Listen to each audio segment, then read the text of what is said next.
Talking fishing, nothing but fishing, talking fishing. If it's facts about fishing that you want to know, then tune in, folks, cause this is the show. We'll show you all the right bait to use, so sit right back, you got nothing to lose. Doesn't really matter if it's trout or carp, flathead, marlin or a gummy shark. Listen to the guys and you can't go wrong. They'll be talking about fishing till the cows come home. Talking fishing, nothing but fishing, we're talking fishing. And welcome everyone to Talking Fishing, a big show coming your way tonight. Catch of the week, there's plenty of fish being caught at the moment, particularly of the freshwater variety, because it was cod opening on the weekend, a big competition up at Mulwala. Plenty of mailbag tonight, hot spots galore like you wouldn't believe, and it's also Water Safety Week. A couple of special guests in the studio I'll introduce you very soon, but it was cod opening, and Adam, you got up and caught some cod, or you may not have, but someone did that was with you. Yeah. No, this was the first time I've ever done anything for cod opening, and a big shout out to the man to my left here who pointed us in the right direction. We actually travelled to Shepparton. I went there with my dad and my oldest daughter and come and sussed out the shop trailer, and you pointed us in the right direction, and Dad managed to stay connected to a cod, which was brilliant. It was great. It was a great day, actually. Charlie, by all reports, it was a pretty good cod opening. I haven't seen many huge fish caught, but plenty of fish caught. Yeah, it was the. I would say it's the best cod opening we've had for probably 5 or 6 years. Yeah. Oh, nice. A few things that to add to that was, one was water management. Yep. Whether it was designed that way or not, but we had flat rivers, so we had the Goulburn was flat as far as, you know, the water conditions were good, the river was nice and clear. The Murray was probably a little bit high in spots, but it was good. Yep. You know, the weather was great. We didn't get the dump of rain this time as we did last year, but Sydney got it. Yeah. You know, at 8 inches around the territory, around the country. So heaps of fish caught. Stacks. I was with a group that we caught. There was 25 people in the group, and there was over 100 cod caught. Yeah. Yeah, over the weekend. You don't associate that with cod fishing, do you? Or we don't anyway, from down where we are. Lucky you get one. Yeah, sorry, well, we were stoked with one undersized one. Fantastic. Oh, that's good. All right, as we mentioned, a couple of special guests, because it is Water Safety Week this week, and Maritime Safety Victoria play a really key role in keeping boaters and anglers safe out on the water. Marty O'Connell, no stranger to talking fishing. Marty is the team leader compliance and investigations. Welcome, Marty. Thanks, David. Good to be back. A year ago today. About a year ago. I think it was Melbourne Cup weekend. I recall social media going into meltdown with the hashtag I love Marty. Yeah, he's a cult icon for this show. Try to forget that. Thanks for reminding me. And also joining us, Gareth Johnson is the Manager Recreational Boating Safety. Welcome, Gareth, first show with Talking Fishing. Yeah, excellent, David. Thanks for having us. Now, boys, you play a big role. We're about to get into the boating period, I guess. All those people that head down to the favourite holiday spots, take their boats, take their jet skis. Going to keep you guys busy over the next few months, isn't it? Certainly will. As you mentioned, this is our busy time, and you know, and why wouldn't it be? We've got beautiful weather on the way, particularly later on this week. So we want people to get out there. We want them, you know, to get their vessels out, get their jet skis out. We want them to be safe. That's our key message. I read, I think in the stats in the notes here, 8 deaths last year. 8 drownings. So I've had 8 fatalities last year. 6 of those were drownings. Yeah, that's right. That's not good. And you guys, obviously, you've got a role to play in turning that around. Absolutely. Zero is what we want. We'd love zero. Absolutely. That's always the goal. Yeah. And we're striving, you know, to come up with different ways to sell the message and to get people on board. And I think we're making inroads, and you know, we'll keep striving ahead because, you know, we want people to be safe. I think the important thing to say is that they're boating accidents when something happens, and an accident is something that's unplanned, and you guys have got a bit of a theme this year, prepare to survive, know the 5, and I think we've got a slide that tells you what those 5 really important things are. There you go, know the weather, lock in a buddy plan, practice getting back on, carry a distress beacon and wear a life jacket. We're going to cover those 5 topics tonight, but so important, isn't it, for people to prepare to go out in the water? It's key. no spot. So I think what we've found is like people entering the water and not being able to get back on or call for help is when they get into trouble. So we're trying to sort of give them some ideas about how they can prevent it happening, or give them options once they're in the water. Once they're in the water, absolutely. We're going to cover all that tonight, but first it's time to have a look at what the people at home are catching. It's time for Catch of the Week. Catch of the Week, brought to you by Shimano.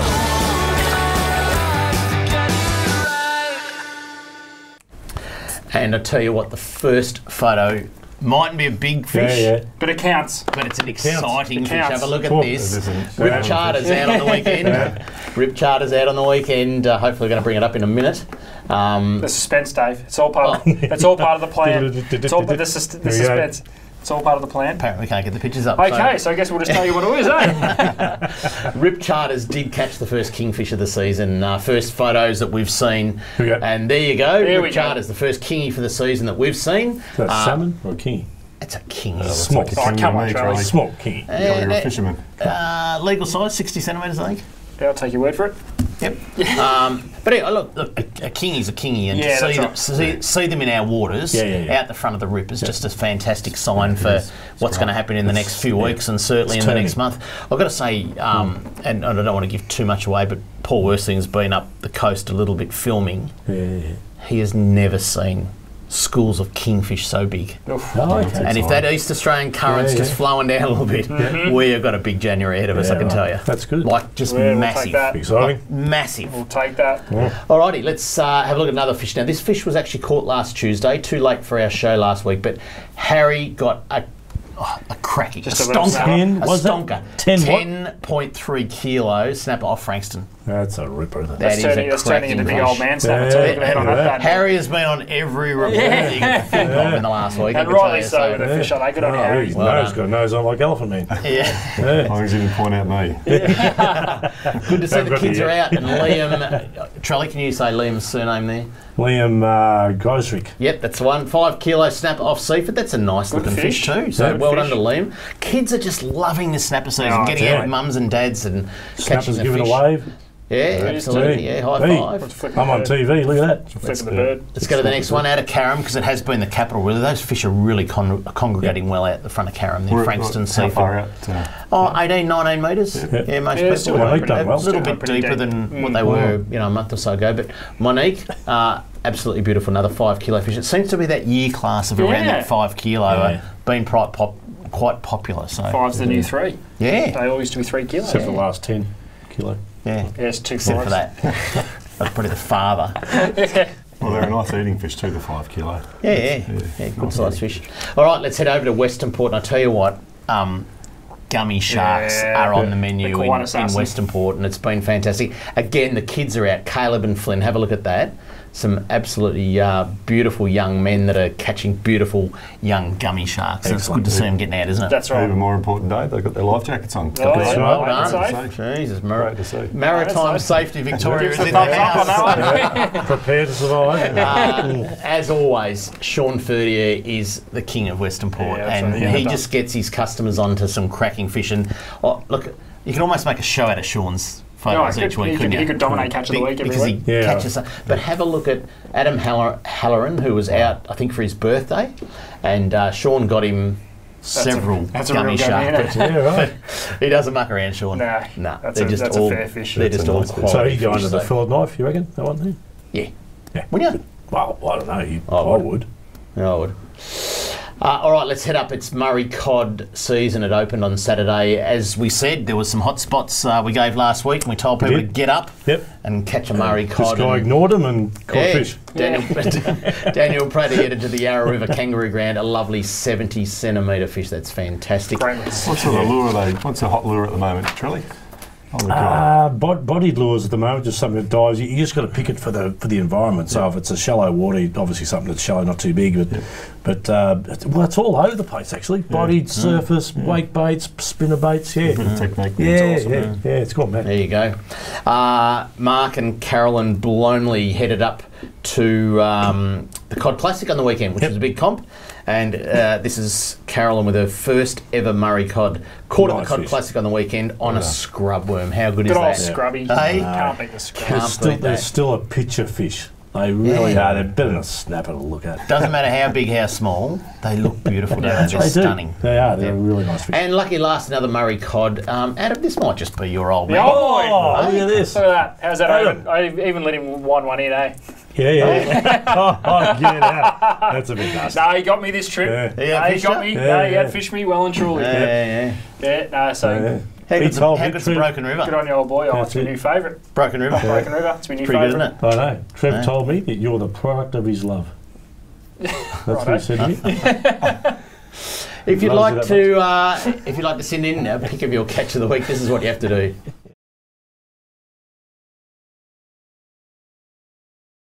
If you want to be like me and have your photo on TV, email your fishing pic to info@ifish.com.au. Yeah, I wanna go fishing. Coming up next, prepare to survive if something goes wrong. We're going to talk to Marty and Gareth straight after this on Talking Fishing. Talking fishing.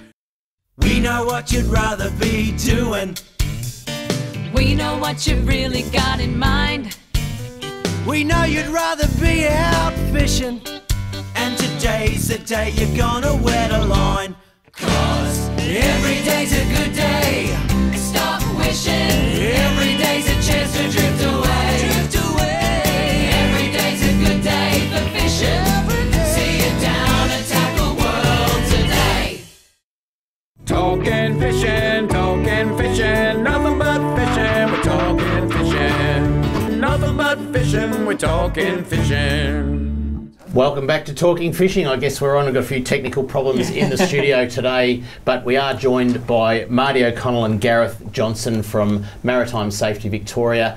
And boys, as we were talking earlier on, 8 deaths in Victoria last year, and I've just got some stats here. 5 were in Port Phillip Bay, 3 were on inland waters, 2 involved kayaks, 1 a PWC, 4 boats and 1 yacht.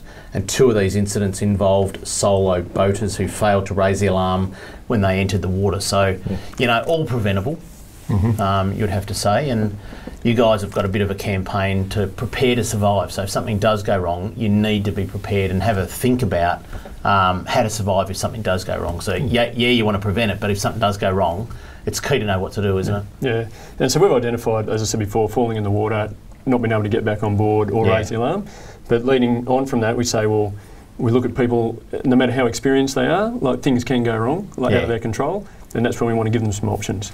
So our sort of, we ran through the Know the 5 before, knowing the weather. Like fundamentally, that's about preventing things from going wrong. Yeah, so know the weather's number one. And let's face it, that's the easiest. It's easier than it's ever been. Live updates, everyone's got phones. Well, you'd think so, and we have got technology, but we've got a bit of a video to show about, back in the days, it was kind of like watch the news the night before, wasn't it? Call the bureau the night before. Let's have a look at a quick video about knowing the weather. It was late 60s. We were doing some fishing on Port Phillip Bay. It was dead calm. All of a sudden, Dad said, reel in the lines, we're heading back. And I saw these really black clouds. On the way back in, my dad and I noticed this cruiser boat heading out straight towards all that stormy weather. My dad said, that's not good, so he chased after them. My dad tried so hard to get him to turn around, but unfortunately it never happened. By the time we got in, it was really blowing a gale. On the news that night, we heard the boat was missing. And I said, Dad, that's the boat. I think there was only one survivor. The whole family perished. If you see dark clouds coming in, don't risk it. Just get back in and be safe. My advice to you is know the weather for the whole trip. Well, that's real life, isn't it? People will go out if the weather's not good. They'll go, oh no, but I want to catch a fish. Yeah, exactly right. And they plan to go this weekend. And they make the wrong choice. The weather could be a little bit iffy, but they still choose to go. And we really want to push that message to if it's no good or it's half no good, just plan for next weekend. What's the best way to know? I mean, there's that many apps. people go, oh no, I do willy weather, I do sea breeze, I do this, I do that. What's the best? Yeah. So we massively promote the Bureau of Meteorology. Yeah. We say it's the most accurate sort of weather forecast. Yeah. They've developed ways now, like tools, to deliver information to boaters in the best way possible. Yeah. We love Med-Eye. Like Med-Eye has that visual sort of display of the wind waves over the next sort of 3, 6 and 9 hours. Yeah. And has up-to-date alerts. Yeah. What is it, Med-Eye? Met-Eye. Met-Eye. Oh, Met-Eye. Yeah. I was going to ask, what do you guys use when you plan to head out? I use that new one, Fish Ranger. Fish Ranger, I just find Fish Ranger have put a lot of resources into tapping in, and they only tap into others, like the Bureau. The Bureau, the Bureau seems to be the backbone. That's where they base all that. But I find Fish Ranger is very accurate, and like I get seasick, so I don't like going out in the rough. So you mentioned what's Med-Eye. I mean, try Med-Eye. Get on, have a look at it, because it's really it's a great piece of technology. I must add something too, because coming from the country zone, it's as important to look at the weather, even if you're on some of the inland lakes. Yeah, good point. Because we were up there. I was with my daughter actually. We were out in a jet ski in Ranga Basin, so it's not a real big lake. And we've seen these clouds coming over Rushworth, and it just stirred up. And we were on a jet ski, so you go underneath waves, and we were actually quite fun. To us, it was like fun getting back. But if you're in a small tinny, it would have been just terrific. And we've had fatalities up there over the. Trell, I remember being out trolling for trout in my 4.2 Savage Jabiru with a 25 horsepower, wearing a life jacket. Not back then. No, that was 20 something years ago. 115 years. And no way. That was uncomfortable. And Lake Eildon chopping up, and it was horrendous to get back. Horrendous. The lake at Bem River. It's insane because it's so shallow. But some of those big round lakes are just like, at least Eildon you can get in behind a point or something and get off on the bank, that type of thing. When you're on those big round lakes, like some of those ones, Ranga Basin and those sort of ones, it's just horrific. All right, let's move on to the next topic: lock in a buddy plan, and it's so important to let people know all about where you're going, who you're going with, or if you're on your own, particularly. Let people know about another little video that we've got just about locking the buddy. If we can have a look at that video. I took my boat out, was a fair way offshore. I was down the back of the boat was slowly going along, and I found myself upside down in the water all of a sudden. All I remember is trying to grab hold of the boat as I fell. The boat was doing about 2 knots, and with all my clothes on, the drag was just too much, I couldn't catch it. Put my life jacket and swam for what felt like forever, but only seconds at the same time. My wife knew that I was going fishing. That's about it. She was 8 months pregnant at the time. They found my boat dead south, about 5 nautical miles offshore. I've been lucky enough to meet my son, I guess. My advice to you is to always tell someone your plans.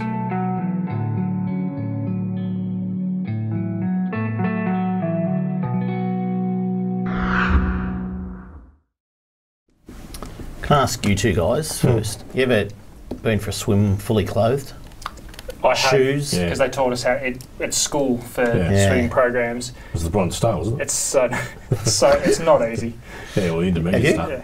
I have, No, I haven't. I have been. Well, the first thing they teach is try and get rid of, it sounds silly, but get rid of the clothing. And that's trying to get, one of the scariest things you'll do, even in a controlled environment, a pool, one of the scariest things you'll ever do is try and take a top off while it's wet. It doesn't want to come off easy. You got to keep control. That's right. So you imagine your boat's slowly going off at 2 knots, and you have your clothes on, and you're panicking. So we're in a controlled environment, so we went panicking.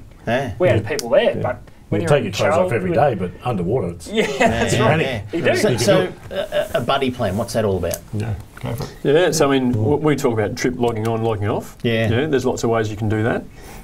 Whether it's a local marine search and rescue agency, that's the best way. Or if you're using a family friend or a member of a family, you just really got to make sure that they know what to do when you don't check in at the right time. There's got to be some follow-on. So I relate this to, I've holidayed up at Narooma on the New South Wales coast a lot. If you go offshore, it's kind of like, it's what you got to do. You got to log on when you're going out, and you log back in when you come in. But I don't know that anyone does. Like I don't actually know anyone that does it on Port Phillip Bay. Yeah, I'll second that. I've been to Nareema a couple of times, and that was kind of the introductory to offshore there, and it was. You just did it. I wouldn't even know who to call. That's right. But it's not a thing. I've been in Nareema many times, and you just log straight in. It's what you do. Absolutely. Yeah, that's right. Yeah. So who do you call when you say you're going out of Patterson River? Who do you call? Well, there's a couple of options. So you've got the Coast Guard logging around the bay. Like they've got they're monitoring. Yeah, they're monitoring. But also the Coast Guard have a really good app called Safe Tracks. It's TRX, Safe Tracks, and that will, if you're in phone coverage, allows you to log on, set a time of arrival when you come back, and they'll have breadcrumbs the whole trip on the way out and in, and then they'll contact you if you don't turn up at the end, if you don't log off. Cool. I don't nowhere near enough people do that. Me included. Just don't you think you're right to bay and not like the ocean. So, but up at Portland, same thing. So the Coast Guard and there's other volunteer marine rescues, but they're providing that local service. Because even in Portland, you are going offshore. That's what you're doing. And you just don't think of. And Portland Coast Guard is in there. They're actually quite active in that space. So the next one, let's have a quick look at it.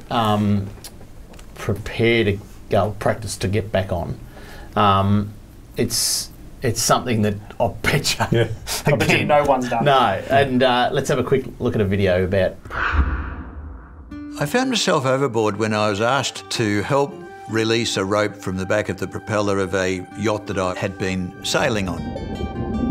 I recall jumping into the water, and the water was very, very cold, and the shock was something I had not expected. In summertime, we think of warm weather, but the water is still very cold. I stopped breathing. My ability to think clearly disappeared. I couldn't coordinate my muscles, and it was the crew members who had to haul me back on board again. It's much harder to get a person back on board the boat than what can be imagined. And that's why it's important to be prepared, have your crew do drills of man overboard procedures so that it's not as unfamiliar as one would expect in that sort of emergency. My advice to you is practice getting back on your boat. So if you're lucky enough, and I'll say that in a funny way, that if you're lucky enough to go overboard and you've still got people on board a boat, at least they can get you on. But that's so true. I mean, the water is, I reckon, relatively cold this year compared to others. It's still 17.8 or 17.9. That's pretty cold still. There was a good. We were downstairs before, and you were talking about there was a couple of people that you came across and are outside their boat. That was a good story. We were downstairs before having tea. Yeah, it's and a cold shock. Yeah, I mean, like the gentleman said, once you hit that water, it's unexpected. You know, and all of a sudden it's an environment that you're not ready for. And dexterity, you can't sort of start feeling your fingers. So you've got to get yourself out of that water as quickly as you can. So how you got to think about how you're going to get back out of that water, and a simple thing like a ladder.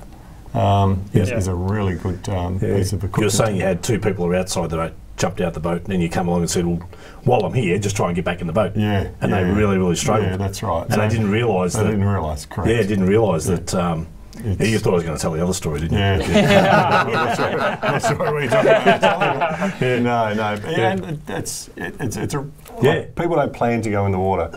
So when they do end up in the water, you've just got to be ready. You've got to be. You've got to think about how you're going to extract yourself out of the water and get back on your boat. I usually straddle the motor and then push the button and zzz, comes up. It's not a bad idea. Only Charlie, I tell you what. Coming up next, we're going to do product of the week, and we're going to continue to talk water safety with Marty and Gareth next on Talking Fishing.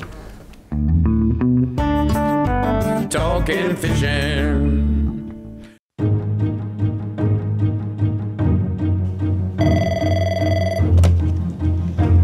Spotters, Stephanie speaking.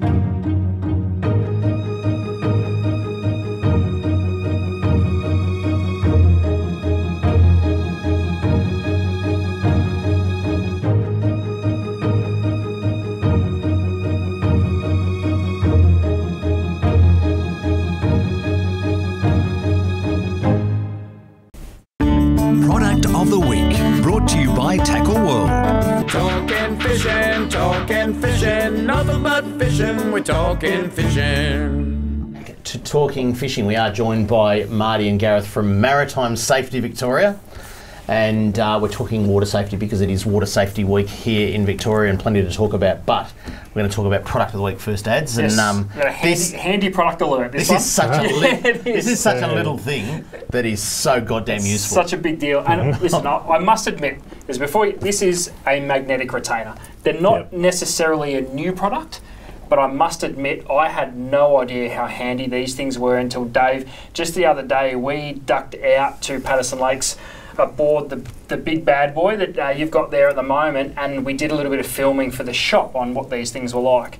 I had no idea how handy these things were, and as someone who fishes out of a kayak, and if I'm not kayak fishing, I'm land-based, these help keep things neat, tidy and organised, which can be a fisherman's worst nightmare when you've got things going everywhere, you're dropping stuff and you finally catch a good fish and you can't do anything about landing it. But Dave, this is the Maritime magnetic retainer. It has a 2.5 kilo pull magnet in it. Keep your fingers away from it, because if you get that magnet anywhere near the corresponding piece, it will find a way to connect. So don't put it in your pocket. We've got videos throwing stuff at the magnet from a metre away and it locking on as it flies past. So I guess as far as a practical operation, the first thing you think of, Dave, and we mucked around with this, was your hand towels. So you're on a boat or you're walking a stream and you're mucking around with your bait or whatever, and you need to wipe your hands. Rather than do what I do and wipe them on my clothes, a towel, a hand towel hanging off one of them is awesome because it's out of the way. Well, it's easy to grab. Pretend that's a hand towel then. Well, you just that's your flatty flicker. That's it. So I mean, I've got a bait board on the boat with a a couple of loops on it. But that one works upside down. No. So imagine that's hanging off your bait board, and your flatty flicker's on there. You want to use it? Just do that. That's hanging off your bait board. Well, a flatty flick is probably one of the best examples for it, because how many times do you leave these on the bait board and knock them over the side? Or where's the flatty flicker? Things. So as retailers, we love that. It is one of those things that falls overboard. So and see how they connect so easy. So you actually threw a hand towel at the bait board. I did, and the magnetic field. Like you just look at this, and they go, and they just link. Can you buy them in halves? No. Well, why not? I mean, what good would 1/2 be for? Well, look, goes with that. You can connect the other bit, the hand bit there. But your lip grips. I was going to say, from a kayak perspective, things are always getting knocked overboard. They've always got little handles and things. You clip these to them. Trout fishermen who are walking streams, hanging one end off your backpack and the other. You can just take That'd that off. be okay if I went trout fishing with you, but for me, I need a bigger net. Avoid the black. How'd your last trout trip go, Dave? Played more tennis and trout. We did too, didn't we? You got to avoid the blackberries. But anyway, listen, it's a very, very simple product. It looks a little bit of nothing, but they are one of the handiest tools you'll ever have. And as a stocking filler for Christmas, I can guarantee you that $13 or $12 or something. Not even it's something that not every fisherman will have. You know, you're always hunting for a KK present, something handy that you can use. We might put up that stupid little clip that we did the other day. We might put that up on our social media, on our Facebook page tomorrow. Doing trick shots with the retainers. We actually did have some fun with it, didn't we? We did. So we'll do that tomorrow. So, all right, let's get into the safety side of boating again. And one of the most important things you can do, or in fact you have to do if you're going offshore, is carry a distress beacon. So we talk about that. I mean, carrying a distress beacon offshore, that's great, but in so many other places it's entirely appropriate as well. So if you're in inland waters or on the bays, like having a PLB or an EPIRB, like either of them work just as well in those sort of scenarios. We really encourage people to use them, like solo boaters, paddlers. So a question without notice, obviously travelling more than 2 nautical miles offshore, you must have one. Why is it not compulsory to have one in the bay? Or why is it not compulsory to have it? Like as a kayaker, and so even if you go with someone, you are not with them the whole time, and obviously it's quite easy to fall out of it. Well, I came across that. I went out fishing on Sunday before last on the snapper, and off Mount Eliza, I reckon at least 2 kilometres offshore, there was 3 kayakers, and I thought, that's a long way, you know. And where's the law around what gear they have to carry. And to me, one of those. We always say the law is a low base. We encourage everyone to go way beyond it. Look at the size of that thing. What's the cost of they're that? about $300. But that's not taking up any space. Battery life of between 7 and 10 years. 7 and 10 years. And 7 years. Battery life.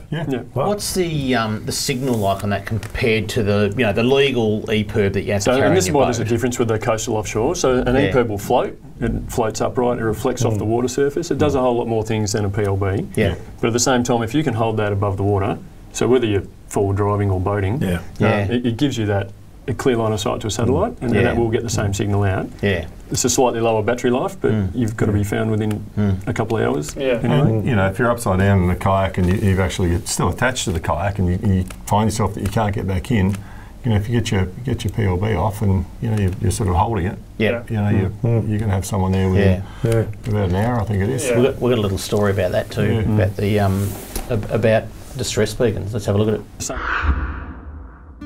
I was always very conscious that it was a risky undertaking to paddle yourself across a body of water, but I'd made up my mind, I think, that I was just going to do it. It wasn't a freak wave or anything that tipped me over, it was just a regulation sort of a wave, caught me by surprise and tumbled me over. It's amazing how quickly I went from someone with all the safety measures in place to just another idiot swimming next to their boat in rough seas. It's a bit hard to think straight when you're in that situation. In retrospect, the right thing to do at that point is to set off your beacon as early as possible. After a while, I got pretty cold. I just realised that my fingers weren't working that well and that if I'm going to be setting off this beacon, it probably needs to be soon. I was just thinking about my partner because I was well overdue by this point and she would have been pretty worried. I was found by one of the islanders kneeling next to my boat. By that stage, the helicopter had landed on the boat ramp. My advice to you is to always carry a distress beacon.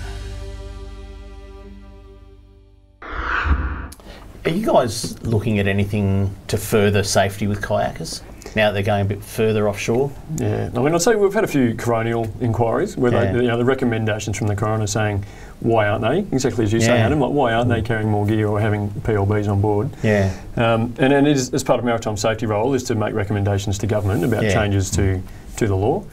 We're quite supportive of things like that to say, well, people need they're more vulnerable on kayaks. And at the same time, solo boaters are facing the same risk. You fall out of a boat by yourself, you're in the same place. I mean, the guy that fell over fully clothed and the boat's doing 2 knots. If you're not going to catch it, I'd be hitting that thing. So a good thing about that, what we're talking about solo boaters, having the kill switch attached to yourself. Your lanyard. If you do go overboard, kill the it's motor. going to kill the motor and you're going to be able to get back to that vessel. It's pretty And important. every one of those motors comes with it. So. Absolutely. Alrighty, we're going to keep talking about it, but Kramer's Mailbag is next and plenty more on water safety next on Talking Fishing. Talking Fishing. We know what you'd rather be doing. We know what you've really got in mind. We know you'd rather be out fishing. And today's the day you're gonna wet a line. 'Cause every day's a good day. Stop wishing. Every day's a chance to drift away. Drift away. Every day's a good day for fishing. See it down and tackle world today. Talking fishing, nothing but fishing. We're talking fishing.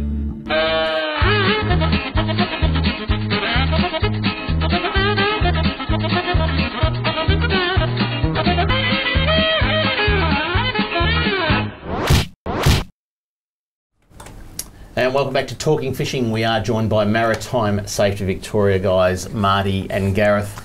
Talking water safety, but just before that, we're going to just do a little bit of mailbag, boys, because it's been building up and a bit political lately. So plenty of bit of David's bags building up. Bit of David's bag over here, I think we are. So, all right, let's get into it.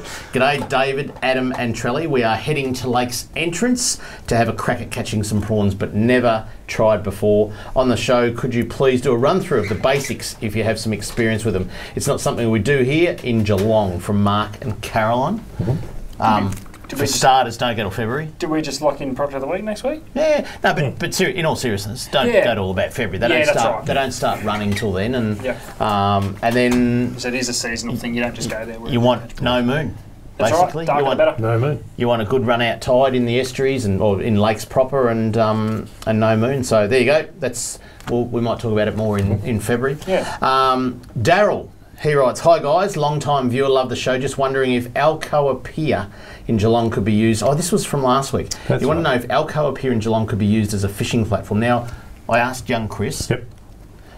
You just told me Who's how been good. on the show? Oh, you just told me how bloody good it was fishing. Yeah. Okay. He said Alcoa is closed for access on the pier. Yeah. Now good. We know that. But you're allowed to fish up against it from a boat. It holds fantastic fishing for snapper, pike, salmon, flathead, whiting, and even the odd kingfish. Yep. Soft plastics work well with gulp, turtleback worm on a 1/8 ounce jig head, a standout for all species. What makes it so good is the structure of the pier and the depth of the water up to 10 metres at the end. Pinky snapper going nuts at present. So what Chris saying, you can practically tie up to the thing, you just can't Go put any out fish of on it. it. Yeah, you just can't go fishing. Okay. Let's keep going. Andy, he writes to us, well, Labor is in. When do we get free boat ramps? We are planning on having the Minister for Fishing and Boating, Jarla Pulford, on the show in 2 weeks' time, and we will ask when are some of these things going to be delivered. So my tip is probably next season, July 1 maybe. Something like that. Well, yeah. It's going to take a little bit of time. Financial year, so. Yeah. Hi, David and boys. I took your advice from last week's hotspots and boated down to Blairgowrie from Martha Cove on Thursday morning to get some whiting. But when I got there, the professionals were out netting the banks. Perhaps they were watching the show as well. Anyway, love your work, and especially the pressure you guys have applied to the politicians. Can't wait to see the results. Now, just a tip for the pros. Yep. There's a lot of whiting off Altona at the moment. No, there is. Don't laugh. No, we want them to all go to Altona. Yeah. Lot of whiting. 2 metres of water off. Yeah. 2 metres of water off Altona. There you go, all the viewers from the northern We should suburbs have a hot spots for the netters, shouldn't we? There's about 50 star pickets in there now. It's still part of the game, Apologies. unfortunately. No, we shouldn't be nasty like that. No, That was from Ron. Thanks, Ron. G'day, gents. Free boat ramp sounds good, but as a cynic, they'll then charge us for parking. The councils can't have us get away with anything being free. Again, just my opinion. I really hope I'm wrong. That's from Russ from Paddo. Yeah. I tell you what, Russ. I'll buy you a slab of beer if I'm wrong. Oh, case on it. Write it down, someone. No, seriously. But the ramps will be free to launch, and the area will be free to park. You can't have one without the other. Yeah. They'll be free to park. I thought it was part and parcel. Over here. It is part and parcel. Russ, have some faith. It'll be you will not have to pay to park, and you'll not have to pay to launch. That's free. FREE. There you go. Another one, lucky last, and we're going to get back to you blokes. Hi guys, it's Stan from Sunshine. Just a quick question. Lakes and impoundments that are only open to kayaks and electric motors, are they also accessible to people like myself that have a boat like a Stacer 459 Barra Pro? I have a 60 horsepower Mercury on the stern and a Minn Kota on the bow. If my Mercury was trimmed up with the prop out of the water and I was using the Minn Kota, is this allowed? Love the show, boys, and watch it every week. Yes, that will be allowed. Yeah, in fact, you don't even need to trim your motor up. It will be allowed. Yeah. There's no doubt about that. But he also goes on to say, it drives me crazy watching poor old Trelly pretending to drink a stubby with no beer in it, knowing it must kill him. Anyway, Trelly, every time you pretend to have a mouthful, get this, every time you pretend to have a mouthful, can you Google? Take one and Google. You haven't got nothing in there, have you? Oh God, he has. I'm in trouble now. In trouble. I didn't know you had anything in it. I'm in trouble. Lucky for you that Stan says every time you pretend to have a mouthful, he sculls half a stubby. Oh, Stan, you should have told us that because you're in trouble now. He's probably blind drunk. He never gets past prior to the week. Anyway, if you'd like to write into Kramer's Mailbag, this is what you do. Send your mail to Kramer's Mailbag, PO Box 734, Patterson Lakes, Victoria 3197, or email kramer@ifish.com.au. All right, now carrying on the theme, prepare to survive. If you're going to go into the water and something's going to go wrong, most important, those 5 things that are on your screen there, but number 5 is wear a life jacket. Gareth, pretty damn important, isn't it? Yeah, I mean, it's fundamental for us. That's our biggest message. And we've been on it since 2005 when compulsory wearing started. But one of our one of our strongest messages is that it's not just when you're on 4.8 metre boats, boats less than 4.8 metres. We're saying wear it all the time. Like we know boats bigger than that fall over, and people fall out of boats bigger than that. So really, I mean, heightened risk is up to 12 metres, but there's so many places where we just say wear a life jacket all the time. Now, we're going to show another video about that, but you were just saying during the break that all these videos, they're feeding them. I mean, you ran a social media campaign. So we've got a Facebook page, Boat Safe, Ride Safe. Encourage everyone to... I think this time a year ago, about 300 people wrote I Love Marty on it for some reason. We're going to have any subscribers. You weren't meant to bring that up. And please, keep those messages coming. If you want to get... What is it? We're still waiting for the calendar. Boat Safe. So it is Boat Safe, Ride Safe. Boat Safe, Ride Safe. If people want to get on there now, then just write I Love Marty to say they're watching the show. I love Marty. If it brings up the ratings, we're all for it. We want to come back and we want to sell more message. So we ran a competition just looking at people's survival stories, and then it aligned with our 5 messages. So all these people wrote into all these. We've just picked out the best ones and said, no, spot on. That aligns with our message. Let's have a look at the video on wearing a life jacket. To have situations where you're definitely grateful for having your safety gear on is a more common experience than most people would expect.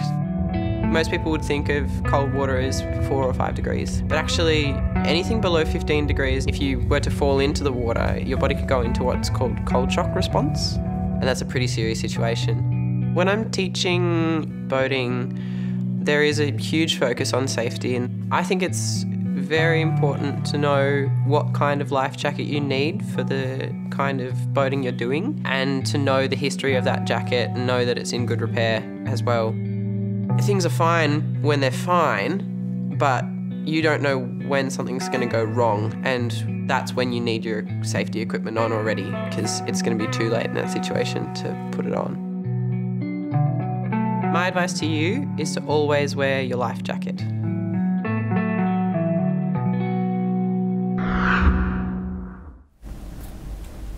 Couple of really key questions. I still think that the servicing of life jackets is confusing to people. Because there's no set rule, it's about the manufacturer's requirements, and it's still the biggest confusing issue that we hear in the shop. It certainly is. It's well, it can be. It can be. It's your job to police it. How do you police it? Well, basically, it's got to be serviced as per the manufacturer's recommendations. So when I come alongside your vessel and check, if you present a inflatable life jacket, and I check it, make sure that it's in good working order. Make sure the canister is tight in the housing. Make sure it's in good nick. But it's basically, it's got to be serviced as per the manufacturer's recommendations, whether that's a self-service or self-inspection or a service. So if it's a service, it has to go back. Inspection, you can do it yourself. But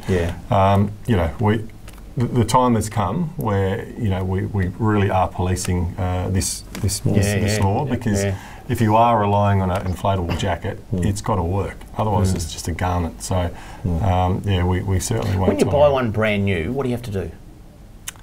Well, first of all, and it's a good point, because I've actually had a life jacket presented to me that was brand new that didn't have a canister in it. So first, off the shelf. Off the shelf. So cheaper that way. So make sure that there's a canister in there, and know how to use it. So read the instructions. Fair enough. We might come back and talk about that after the break. Hotspots. I'm going to tell you where to fish this weekend, because it's going to be pretty good. It's going to be hot.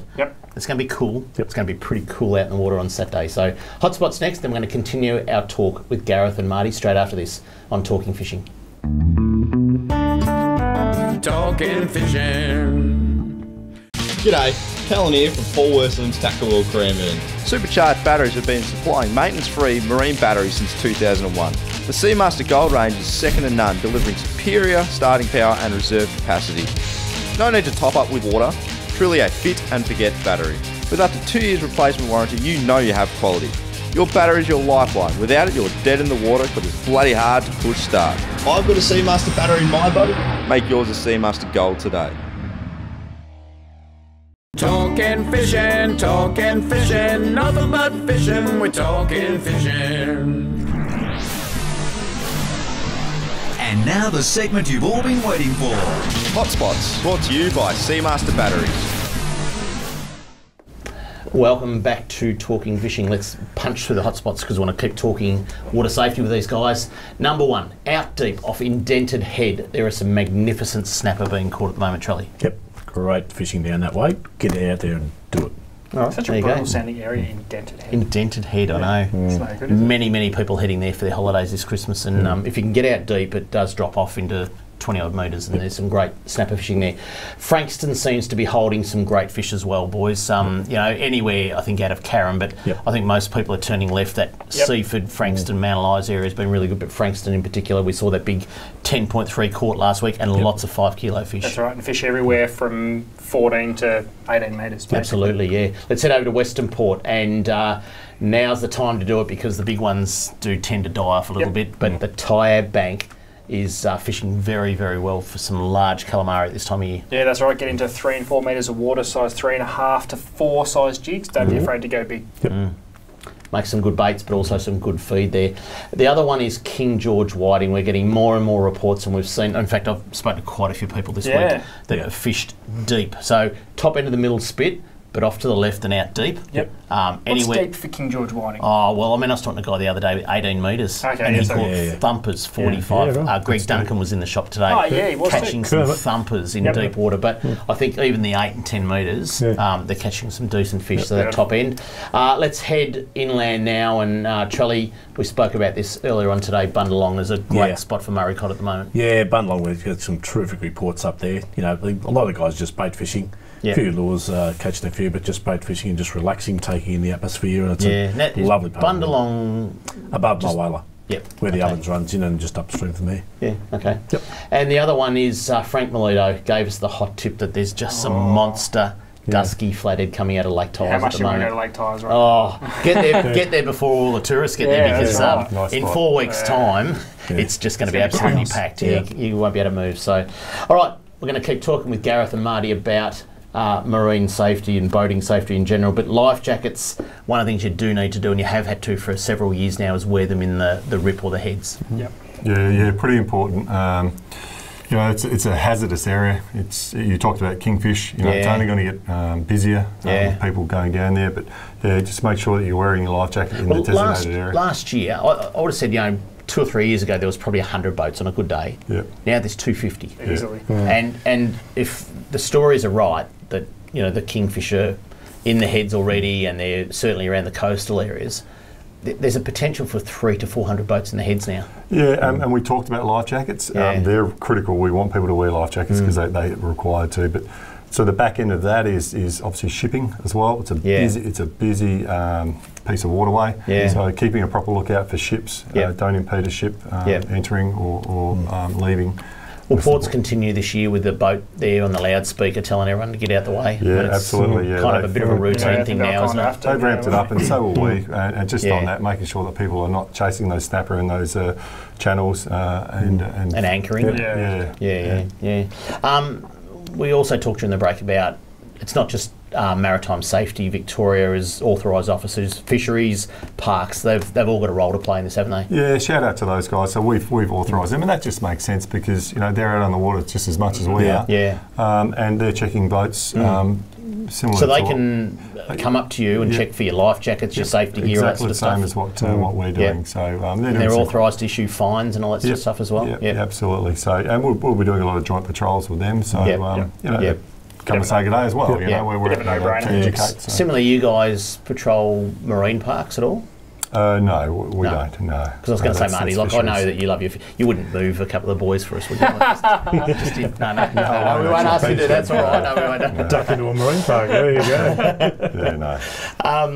PWCs, they've just. There's always so much noise about them. Not that they're noisy. And they'll be a massive focus for us, again, from a compliance point of view. And we've talked about deaths. We certainly don't want any deaths, but we get lots of injuries as well from PWC operators. So we want people to be mindful that, give yourself a little bit more room.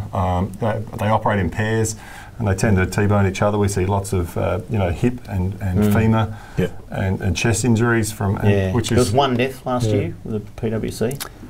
Yeah, it was more of a medical situation. Oh, was it? Lots of that. So and also we've got people, owners are allowing unlicensed people to operate their jet skis as well. Okay. So what's the consequences then? Well, that's actually straight. That's a court appearance. Is it? So if you own a jet ski and you allow an unlicensed rider, you go to court. Absolutely, and the unlicensed rider will end up with an infringement of around $800. So if you're out there and you want to let someone use your PWC, don't do it. Yeah, I went on a PWC this year when I had a little holiday in Fiji. And I'd just forgotten that there's only one reason for them, that's to be a hoon. No. There's nothing. That's all you do, isn't it? You go fast and you do donuts. They make great fishing vessels. You've got some fantastic. Yamaha makes a great one. And they're carrying their SKs on the back and that sort of stuff. But not. It's a minority. But they're designed to go fast. They are. They're designed to have fun, and it's. Can I just say though, it's not majority. We find it's minority. So we're not casting and head over everyone, but where are you going this weekend, Marty? Hey guys, we're going to wrap up. Can I just say thanks for coming in? I'd loved this to be an annual occurrence, and seriously, people will have listened, and hopefully a few got a message tonight about just being a bit more safer on the water, and that important message about preparing to survive if something does go wrong. So thanks, 3 years in a row, and we can come back next year. Keep going.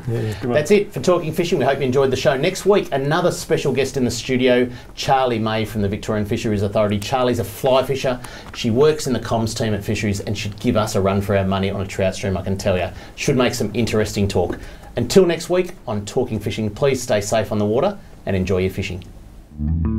Talking fishing, nothing but fishing, we're talking fishing.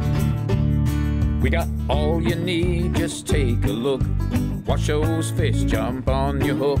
So just relax and take your time. Enjoy the show, then drop us a line. Talking fishing, nothing but fishing, we're talking fishing.